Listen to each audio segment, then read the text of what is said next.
Namaste, Jai Hind, and welcome to this edition of The Right Stand. I am Anand Narsimhan. Prime Minister Narendra Modi launched the NDA's campaign for the Bihar Assembly elections from Karpuri Thakur's village, Karpuri Gram, ahead of the Samastipur and Begusarai rallies. PM visited Karpuri Gram to pay respects to the late leader and Bharat Ratna recipient Jananayak Karpuri Thakur. PM Modi's choice of Karpuri Gram to kick off his campaign is also being seen as the NDA's attempt to attract the extremely backward castes or the MBCs and EBCs for the upcoming two-phase Bihar elections on the November 6th and 11th.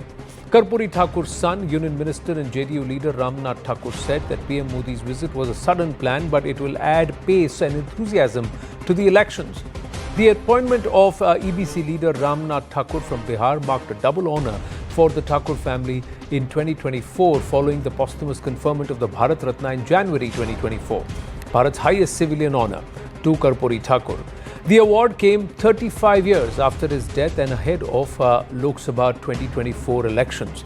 Karpuri Thakur died on the 17th of February 1988. हजारों करोड़ रुपए के घोटालों में ये जमानत पर चल रहे लोग हैं, जमानत पे। और जो जमानत पे है वो चोरी के मामले में जमानत पे है।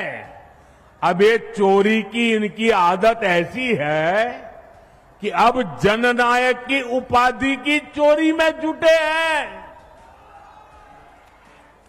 बिहार के लोग जननायक कर्पूरी बाबू का ये अपमान कभी नहीं सहेंगे।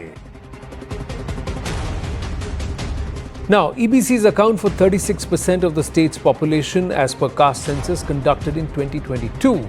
The EBCs often lack access to education, political representation, economic opportunity and basic social services. Now, the extremely backward castes are not a separate constitutional category like scheduled castes or scheduled tribes or SC or ST.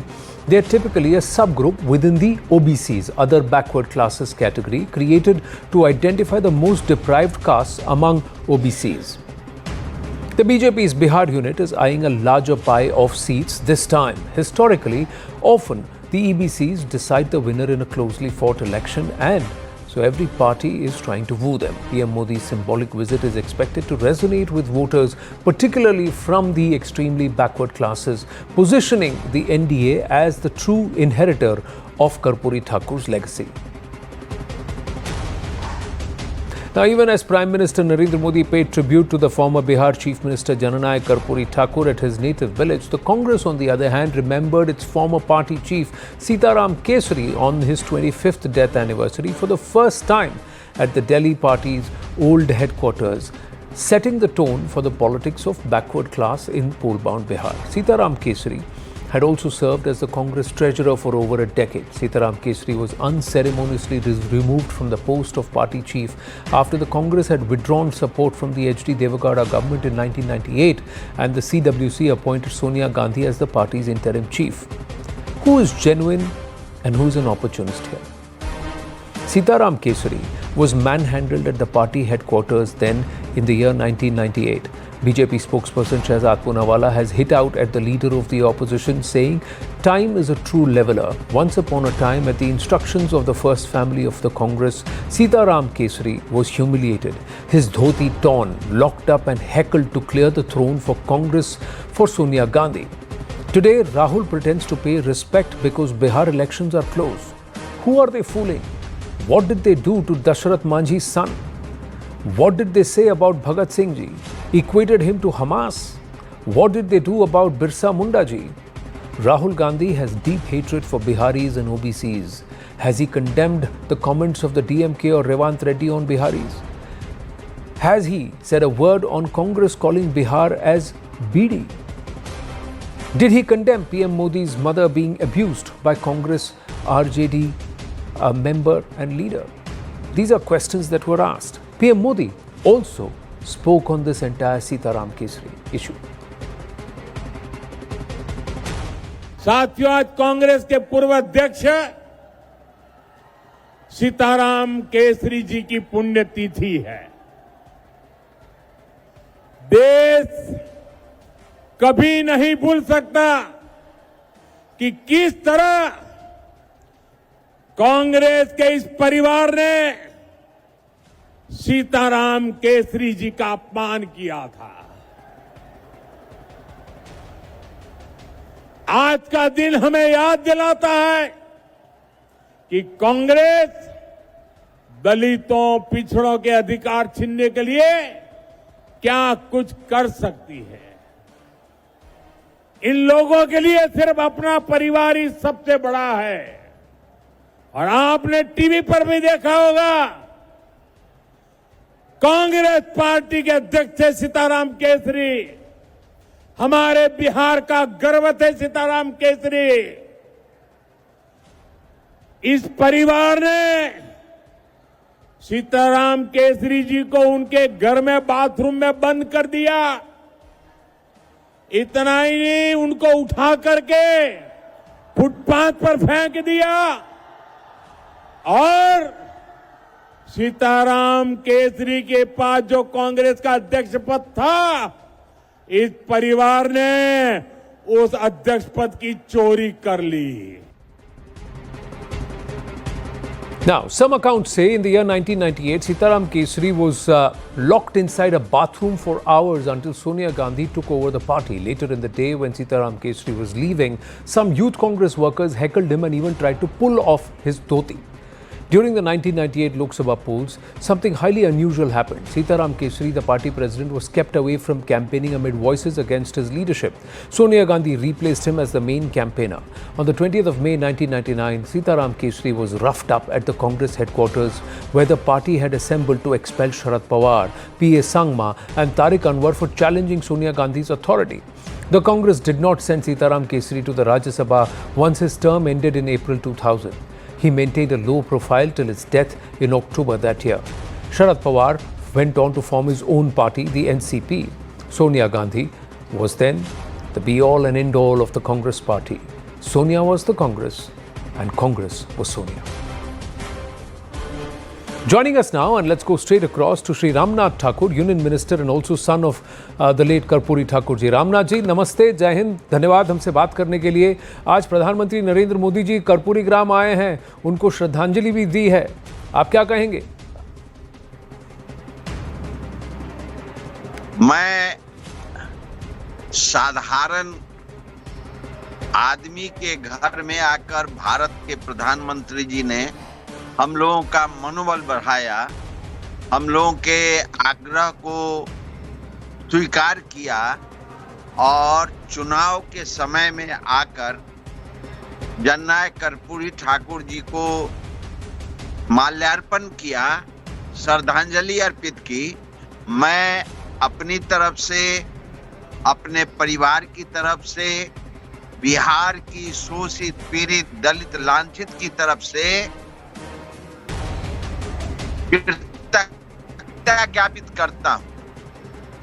और इस शंखनाद चुनाव होने वाले हैं, उन्होंने जननायक कर्पूरी ठाकुर जी को याद किया जी और उनके बताए हुए रास्ते पर चलने का जो संकल्प लिया, हम अपनी तरफ से, अपने परिवार की तरफ से, बिहार की शोषित, पीड़ित, दलित, लांछित की तरफ से कृतज्ञता ज्ञापित करते हैं। आप हमसे एक्सक्लूसिवली बातचीत कर रहे हैं, बहुत बहुत धन्यवाद। बट मैं जानना चाहूँगा, प्रधानमंत्री ने कहा कि जननायक एक ही है, कुछ लोग जो बेल पे हैं उनको भी जननायक कह रहे हैं, कांग्रेस की तरफ इशारा किया उन्होंने, आप क्या कहेंगे? बिहार की जनता ने, जन जन के लोगों ने जननायक बनाया था जननायक कर्पूरी ठाकुर जी को। और किसी के कहने पर कोई आदमी कह दे कि ये जननायक है, वो वर्षों बाद संघर्ष के बाद जनता की समस्याओं को लेकर संघर्ष करने वाले और जन जन ने उनको जननायक बनाया। इसके लिए किसी को इस चोरी करके जननायक बनना अच्छी बात नहीं है। पर कांग्रेस का कहना है रामनाथ जी कि कर्पूरी ठाकुर जी को भी भारत रत्न भी देना भी राजनीति है, लोकसभा चुनाव के पहले दिया गया? मेरा ये कहना है कि कभी वर्षा खूब होती है, कभी बाढ़ आ जाते हैं, कभी कुछ आ जाता है, लेकिन समय में भारत के प्रधानमंत्री जी ने 23 जनवरी 2024 को किसी भारत के प्रधानमंत्री जी ने इतने वर्षों में नहीं दिया, और 24 में 23 जनवरी 24 को श्री नरेंद्र मोदी जी ने भारत रत्न जननायक कर्पूरी ठाकुर जी को देने का काम किया, चौधरी चरण सिंह को देने का काम किया, स्वामीनाथन को देने का काम किया। तो इसमें क्या हर्ज हो गया? किसी ने तो दिया, और इतने वर्षों में कांग्रेस ने नहीं दिया, अन्य पार्टियों ने नहीं दिया, लेकिन भारत के प्रधानमंत्री ने दिया। मैं इसे गौरवान्वित मानता हूं और अच्छी चीज मानता हूं कि समय को पहचान करके श्री नरेंद्र मोदी जी ने जननायक कर्पूरी ठाकुर जी को भारत रत्न देने का काम किया। पर रामनाथ जी, आपके परिवार की एक सदस्य हैं जो अब जनसुराज पार्टी से लड़ रही हैं, तो क्या परिवार में ही मतभेद है? नहीं, हमने सुना है। अब कोई आदमी किसी पार्टी में जाकर चुनाव लड़े, ये लोकतंत्र की स्वतंत्रता है। अब हमको नहीं जानकारी है कि कौन आदमी लड़ रहे हैं और कौन आदमी राजनीति में थे कि नए आए हैं और अपनी पहचान बनाने के लिए। पर रामनाथ जी कह रहे हैं कि अगर कर्पूरी ठाकुर जी के परिवार में ही मतभेद है तो एनडीए को बिहार से कैसे समर्थन मिलेगा? इसमें कोई तथ्य है?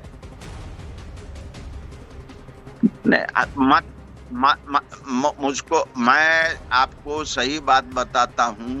कोई आदमी नॉमिनेशन किया है, चुनाव लड़ना है, तो उसमें मेरी सहमति नहीं, किसी दूसरे दल से कर रहा है। मैं जिस दल में हूं, जिस एनडीए गठबंधन में हूं, मैं उसकी बात कर सकता हूं।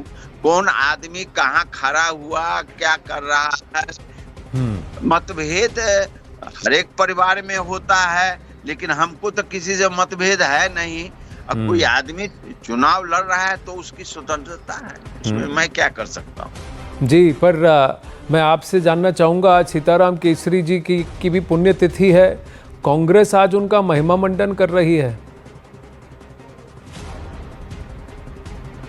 हाँ, जिस सीताराम केसरी जी को कांग्रेस ने हटाने का काम किया, बेइज्जत करने का काम किया, इतने संघर्षशील आदमी कांग्रेस के कोषाध्यक्ष रहा करते थे, कभी अध्यक्ष हुआ करते थे, उसको तो कभी कोई याद करने का काम नहीं किया। आज याद कर रहे हैं तो इसका माने समझिए कि क्या क्यों याद कर रहे हैं। सो क्या मायने है रामनाथ जी, जरा बुझाइए तो। माने है कि अब पिछड़ों पर उनका ध्यान गया है, उनको याद करके ये भजाने के लिए। तो ये वोट से जुड़ा है ये विषय, उनको कांग्रेस का सीताराम केसरी जी को याद करना सिर्फ वोट से। हाँ, सीताराम केसरी जी को क्या दुख सहना पड़ा, क्या बेइज्जती सहनी पड़ी, ये तो आप सबों को अच्छी तरह जानकारी होगी। रामनाथ ठाकुर जी, बहुत बहुत धन्यवाद हमसे बात करने के लिए। आगामी चुनाव के लिए आपको, आपकी पार्टी, आपके सदस्यों को बहुत सारी शुभकामनाएं। All the best sir, thank you.